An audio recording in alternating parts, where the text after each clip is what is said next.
Hello everyone and welcome to another video with Mr. Math. Today we're talking about functions, specifically domain or range.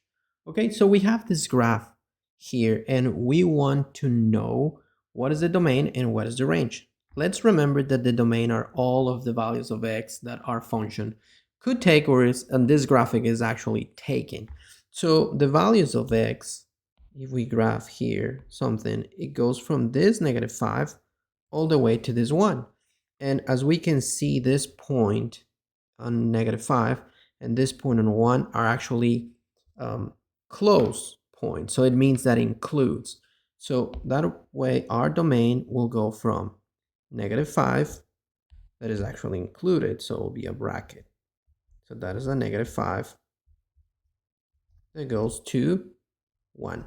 That is also included because my function is telling me that it could take the value of -5, or better said, it starts at -5 and it could actually take the value of -5.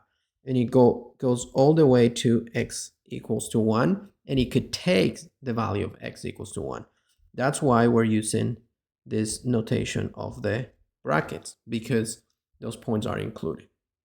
Now, for the points of y, we know that comes from here, from -5 all the way to 4. That's the range where it goes. And actually, we don't have any sign in here on the peaks that these are open intervals. Actually, those looks like also closed intervals.